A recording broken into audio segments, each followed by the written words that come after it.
my darling, let's dive straight in to your energy. Now, the first thing that's coming through to me today is wielding a sword is the vision I get in my head. So you are wielding this sword, you have this shield, it's this chivalrous energy. It's not quite knight in tarot, it's more of on guard. I am ready. So we're entering the reading with Taurus outrightly screaming on guard. And if you're British, you get that more than most, right? But you're on guard, Taurus, okay? So I'm going to turn over the rest of the oracle cards. Then I'm going to dive into the tarot. Also let you know any divine messages that come through. 333 is out straight away. And interesting vibrations hanging around that as well. Yeah, we got 33399.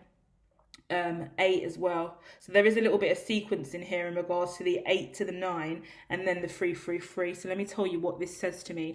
We got pride, happy ending.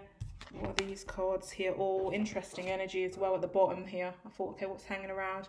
Happy ending. We're looking at a real difficult situation at the root of this. So I see you've been working on your root chakra straight away. I'll get back to the numbers. Let me just channel this out, okay? But from the start of wherever this problem was, whatever this hiccup was, whatever this issue was, saying it's an issue because there's a reason you're on guard, right? So as you're taking on this, I was going to say spouse. But so this could be about a marriage more than anything, a significant other, because I'm looking at a karmic relationship. Then I'm looking at prosecution card, yeah, being put out, being hung out to dry, being judged, being prosecuted for a karmic relationship. But happy endings in the middle, so that's come to an end now. And that's followed the 999 card, and that links to the pride card as well. So we're talking about being prideful to deal with this issue. If you can hear loads of noise outside, guys, I can only apologize. Construction is happening absolutely everywhere at this time for the foreseeable. So I think we may have noises on and off. I hope you don't hear it. But let's keep going and do the best we can, right? Happy ending. After letting go of pride and ego. Like if you know when you go for a breakup and you're like, I don't care. Didn't really like them anyway. Wasn't really bothered. Like, depending on who you are and what your characteristics are, you can play the relationship down anyway. No, not bothered. I got cheated on. No, it's not a big deal. Whatever, I'm moving on. You push stuff to the background. You push stuff to the left or the right. You just get it out of your vision so you don't have to deal with it. But there was some kind of imprisonment energy here, feeling like a slave to the relationship, feeling like a slave to the system is what I wanted to say as well. But there's a lot of pride and ego around dealing with this karmic issue, this karmic relationship. And when you deal with karmic relationships, right, what happens over and over again, I want to say per cue, right, is you somewhat build up this guard, and you're like, do you know what, let me just build a little bit more resilience in this armor. Let me just stand up a little bit more straight. Let me just pull back a little bit more. Let me just refrain a little bit more. Let me just say a little bit less. Let me just do a little bit less. Let me just show up and not be there and just dismiss that a little bit more, because it's whatever the case may be. There's no judgment here on positive or negatives, and there's not even truly a great understanding of what karmic relationships are. Maybe we should clarify that, because if in an immature sense, we would go around screaming, you're a karmic, that person's a karmic, this is karma, this is a karmic situation, I must pay my karmic debt, I have karmic dues, karmic ties. But blah, blah, blah, blah, blah is what I have to say to all of that. The truth of the matter is, everything we go through in life is a lesson, a life lesson. Some of those lessons are positive, some of those lessons are negative. In any given moment, we have our ego and our angel, our higher and our lower, our yin and our yang, making the executive decision up there within our cognitive processes, saying, do you know what? I'm going to go with a yes on this. I'm going to go with a no on this. I'm going to go on a maybe on this. And that's how you build and grow. And actually, they're not necessarily wrong or right answers, but they are free will pathways that take you somewhere else. So as you say yes or no, I'll be with you, I won't be with you, I will cheat on you, I won't have kids with you, I will drink on a night out, I will do this, like whatever it is that's created these dynamics, right? They then result in either you letting your armor down a little bit more or you're letting your armor up a little bit more. Yeah? And then that's where the karma comes in. Because in order for there to be no karma in a situation, and let's identify karma then as a vibration that is challenge. Yeah? Because for me, where does the challenge really stem from? It stems from our desire to mask. When you are vulnerable and at risk and open and honest and transparent, guess what remains? Liberation, freedom. Like struggle and strife and challenge is immediately reduced by at least 50% from that construct, from that perspective, because at least, even if it's a painful, shitty situation, at least in that now moment, you can still be you. Sounds like a given, right? But in today's society, most people would go on about life acting like everything is okay and I'm happy here and I'm happy here and I'm happy here and I'm happy here. And that's a burden. That fraudulent happiness. Now, when I'm talking about karmics, I want to open that up to family and friends, to social networks, to absolutely everything, not just a relationship and a significant other. Because in every given situation, we have the opportunity to be more transparent or less transparent. And the karma builds up where there is no transparency, is my point. If we are not transparent, we cannot see. Therefore, karma creates the fog. And someone's got to walk through that fog. One day or another, that fog that you've created is indeed your karma, and you will have to walk through it. So wouldn't it be easier if you reduce that karma, that karmic fog? So you could move around your own terrain and your own ecosystem without the fog in the air. Do you get it? Can't believe we've gone here and created these ideologies in the mind space to sum up this reading, but wow, we did. So let's keep going, because the health card's out. We haven't even hit the tarot yet, guys, right? But the health card's out, and it's following food and hunger. This is my card of cravings. This is my card of not having enough. But then once again, the root is happy ending. You know why I love this as well? Because Taurus is a really, really grounded vibration. I'm an earth sign, so I really resonate with other earth signs. And the Taurus energy coming out here right now, and it always represents this to me as well, Taurus vibration, is there is this happy foundation and the awareness of what it takes for you to be naturally you and authentically you, and for you to have good health. So although you fall into a karmic cycle, you feel somewhat imprisoned or a slave to the system, you're going hungry or struggling financially, or there's a lot of legal on your back. We haven't even got to those cards yet, but this is what I'm seeing. Communication styles appear to be a restraint. If it's not legal, the card says legal authority and it's got a hammer there. So if it's not actual legal court proceedings, it's your ability to adjudicate for yourself through the net positive and negatives of life. Making free will decisions is an authority move, right? We are all, like, I want to get nerdy and be like, we are all the legal in our own lives. You know? The judge and the juror of our own lives, of our own free will, of our own destiny. So when are we banging down the hammer? What does our code of conduct say? What is our rule book?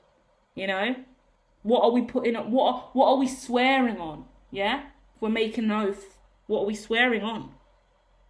That's such an important question as well. I'm going to pin that for myself, because in my head I'm really getting the thought of, well, okay, Taurus, key question for you today from this reading is that what is your personal oath? What is your personal oath to self? because you're listening to me. So therefore, at least one thing I can assume is that you're a spiritual being. You want to level up in your life, in your career, in your relationships, and some aspect of you wants to evolve and ascend, right? And any business has a mission statement and an ethos, a code of conduct, policies and procedures. But what I really like to advocate for, because we have to talk about micro, macro, meso constructs of the self, in relation to that, what's yours then? What is the Taurus code of conduct? What is your personal life code of conduct? What is your personal life policy, ethos, mission statement? Yeah, everyone goes around in business, entrepreneurs making a value proposition statement, right? A unique selling point. What is it? Everyone's doing that for their business and their brands, but what is your unique selling point? Not for you, not to advertise to another mate, but what is it solely and utterly for you that allows you to wake up in the morning? When you wake up in the morning, what is that unique selling point that gets you to the bathroom to brush your teeth or to do your morning piss? What is it? It's got to be something pretty fucking spectacular to carry on.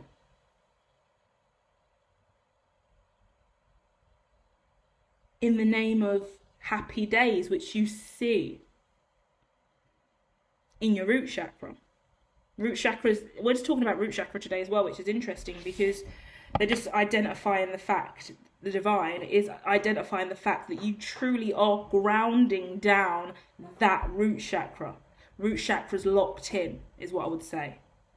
We've got an asset locked. We've got an asset. I don't want to start talking about asset body locks in relation to chakras, but if you want me to nerd out, hit the like and say asset locked body, root chakra achieved, because that's how we will be talking in the future. Okay, right. Let's go over this tarot because we haven't even been here yet. But wow, that was intensive, right? Okay, let's grab this. We got, I'm going to put them back in. Let's see what comes out. But I've seen a older woman and a younger man, an older and younger energy, basically. Really interesting. I don't know if that's significant here.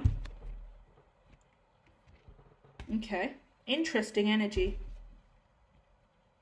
Hit the like button if you are waiting, because I do feel the vibration of you deciding what you want intel on and you thinking what you want more of, because now I've pulled a relationship, put that back in, and now I've pulled the Six of Pentacles and the Nine of Cups, but once again I'm being guided to put that back in.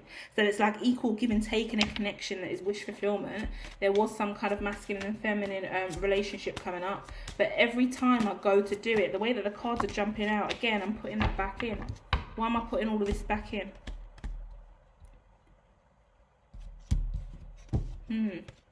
Completing an old cycle. Very interesting. Very interesting. You could be dealing with some indecision at this time as well, actually. Give me a second. See if we can ground the spread. Okay, finally, we've got one solid card out that I'm confident with that I want to take. Straight away, we've got the Four of Pentacles coming out, okay? Well done.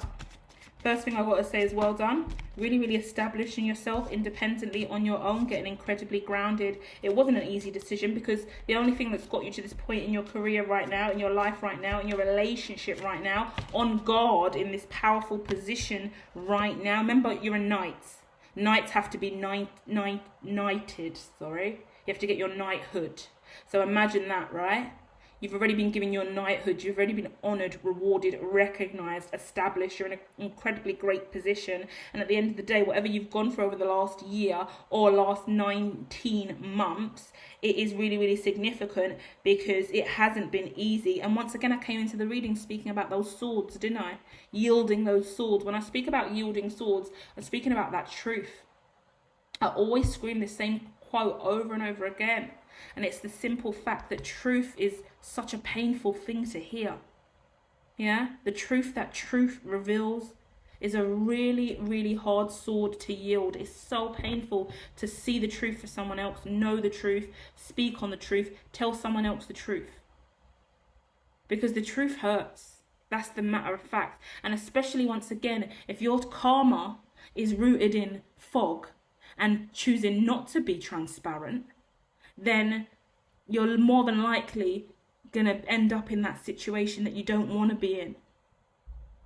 You're going to end up with that karma hitting you more than you ever want it to. And I just think you've made it out of that energy now.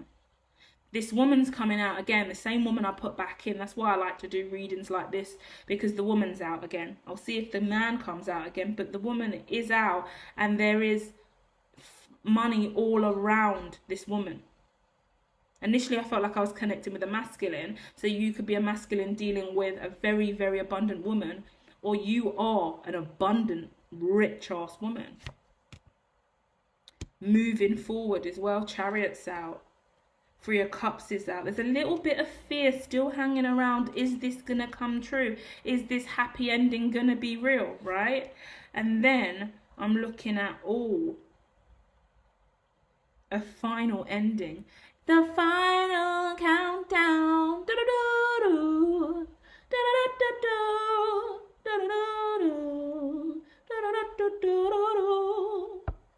Because I've got a woman at the end of the spread, Queen of Swords, waving a massive sword here. Started the reading with a big fat sword from the knighthood energy over here. This knight who's been knighted.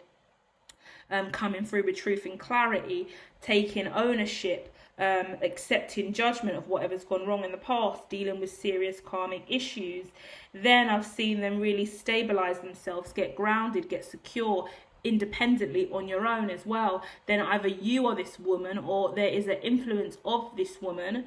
And not only that, there's love all around this from the root chakra as well. But there's a lot of insecurity sitting on this decision about yielding this sword. And then there's another 4 here. So we're doubled up on that 4. 4 vibration. Really, really strong. Actually, this quarter has been the most dominant synchronicity coming through is that 4. So I would hold that. And next to it, we've got a Queen of Swords. Bottom of the deck, Emperor. Wow, I'm going to run this. Yeah, because look, now I'm looking at this Queen of Swords, yeah? Is that the same Queen of Swords we had earlier? Followed by the Emperor, the Lovers, the Wheel of Fortune, the 7 of Cups, and the Magician. Now, as it moves out like this straight away, I'm seeing a situation that has had to be absolutely precisely cut through, because or even cutthroat, because I'm looking at a passing, someone passing on, someone going to the other side, because I see doves, I see spirit, yeah, I see a real ending. Either way, whatever's happened, this ending isn't some little minor situation.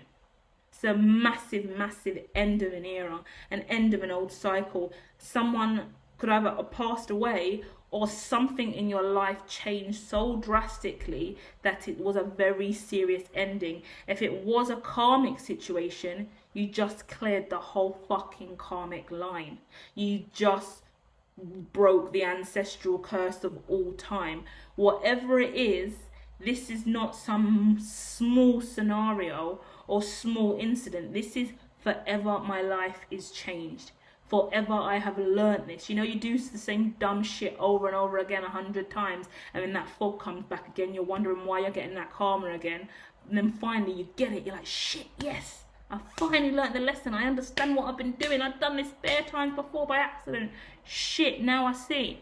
And then you choose the other way, and then you realise, whoa, finally I actually have done it. So we're looking at the Emperor, the Lovers, the Wheel of Fortune, the 7 of Cups, and the Magician. This manifestation is in. You've been working on this for a really long time. It's beautiful that you're wielding the sword of truth now. And my main advice to you is keep doing that. Remember what I spoke about earlier on in the reading about that transparency, and about how the more transparent you are, the less karmic debt you carry. So more and more. So a lot of people can't get away with shit. I like to think that I can get away with anything I do. Firstly, because I'm a good person and I don't go around doing dumb shit that's wrong to begin with. I believe in the universal law, right? But more importantly, I do it all with transparency. And most times, it is so fucking cringy. I cringe myself out all the time. But I'm laughing at it because it's painful to own. But I know that if I choose to be transparent here, it's not about how I look to everyone else. It is about how I feel internally, and more importantly, how that energy feels around me, how I feel around energy, how my relationship with life forces, energy, matter, spirit, the divine, oneness, yeah, whatever you want to call it, how well I hear Mother Gaia is dependent on my ability to be transparent. So, for example, this is a little clouty example. Truth say we live in 2023, and social media is the biggest clout trapper of all time, right? It's a situation of you can choose in life to, this is my scenario anyway, take it as it resonates. I could choose to hear Mother Gaia perfectly, abundantly, richly, in every sense of the word. I can hear God clear as day if I choose to be transparent in the now moment in front of everyone else and own that transparency all the time. I can hear God all day. I'm also a shaman, so I hope you find resonance in this message. But on the other hand, if I would rather be a material being, more of an earthly, grounded, westernized human being, and I'd be like, no, I want clout, I want money, I want a promotion, I want big bucks in the bank and loads of viral content on socials, and I want to wear Gucci and Fendi, and I want to have super long nails, and I want to fit in with the stereotypes that are on social media, for example, then I'm not going to hear God. Because actually, by choosing that path, I'm choosing to be foggy. Because actually those personas and the way that we show up online in those different ways, they're not necessarily genuine, they're not really transparent. And there's limitations when you choose not to be transparent. That means part of you is hidden, so you can't do your job as well as you normally could, or you can't be you as well as you could be you, because half of you is suppressed, trying to disguise or guise the real you in the clout chasing material world. Hence why we speak about Matrix. Hence why we speak about Neo, the red pill, the blue pill, all of these sci-fi shows that we speak about as well. It all stems from these ideologies, right? Space and time in the mind, consciousness in the mind. Everything grey matter in the mind. Aliens. Why is this an alien channel? For we are all grey to a certain degree in the mind, or variables. All of us have variables that are grey. That's the grey matter here, right? But I don't want to lose you all, because that was several different concepts we just dug in on. So if you did actually resonate with that, hit the like button, okay? Subscribe. I will be back soon with more. I will pull one card just to feel like I'm really summing up this energy for you, okay? Just one more. Because we discussed a lot today, guys, and I like to leave with a moral than 100 different stories, yeah? So the final thought from this Taurus today.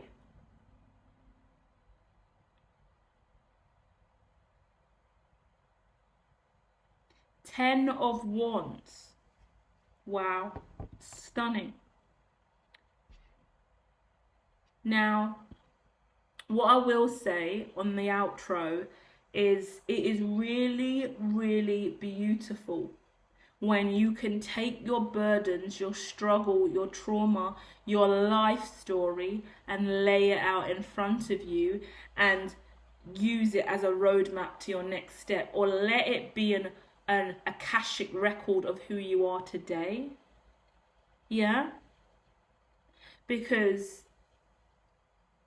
there's nothing more beautiful in this lifetime than having a very open, transparent ledger about who you are and why you're here and what you're doing and how you've made it here.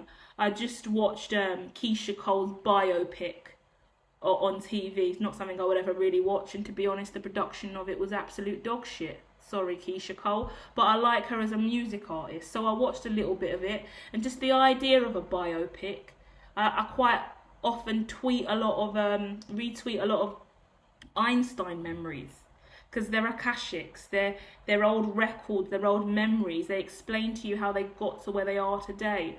The likes of Elon Musk, we might make jokes about him and memes about him on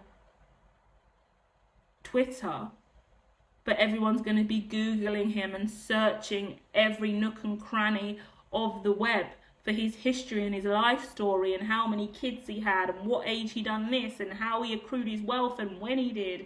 And the legacy of all of these people will be tracking it down and hunting for it. Look at us now running to temples, looking at inscriptions on walls. We want the records. Yeah? We want the data. We want the statistics. We want the symbols. We want the history. So your history is really, really important. And what's so beautiful for you now moving forward, Taurus, is how are you going to frame your history in the vault? Can we call it a vault? Can we call it a capsule? Yeah? If your history is going to be placed into a time capsule and it's not going to be open for another 10 years, right? When we open it 10 years from now, what are we going to see? What are we going to pull out in memory? Yeah, so many movies, actually a lot of horror movies I can think of. What movie is that with? The Knowing. Go and watch The Knowing with Nicolas Cage, where his son accidentally picks up a letter out of a capsule. The letter's covered in all of these numbers. These numbers actually predict world events that are actually happening all around the world. Some mad sci-fi historical shit. Some of my favourite film genres there. And films by Nicolas Cage is just a goat, okay? So go and check out some Nicolas Cage movies and let your mind just fall into wonder, because he does do a lot of those Akashic kind of movies where you go and look at aspects of history, Da Vinci kind of stuff as well. So I'm ranting with you lot now, but that Ten of Wands came out, and that said to me in this special deck that I have is, how will you frame your burdens from the past and make something amazing out of them? Because in this image, I'm looking at all these 10 wands that would normally be a burden someone's carrying, have been built into a beautiful hut, a beautiful sanctuary. On so much acres of land, there is now this beautiful wooden building that has been built out of all of the wood that you carried for, 10 years? All the years that you carried these burdens and that wood around. You've now turned that wood into your very own sanctuary. Stunning. And that's the point. What will stand the test of time here? What will we remember? What will we want to look at? What will the Kodak moment be? Okay. And I'm going to leave it there, because I could go on a lot more, but I think that's a beautiful way to end, Taurus. So, yeah. Hope you enjoyed that. I'll be back soon with more. Bye.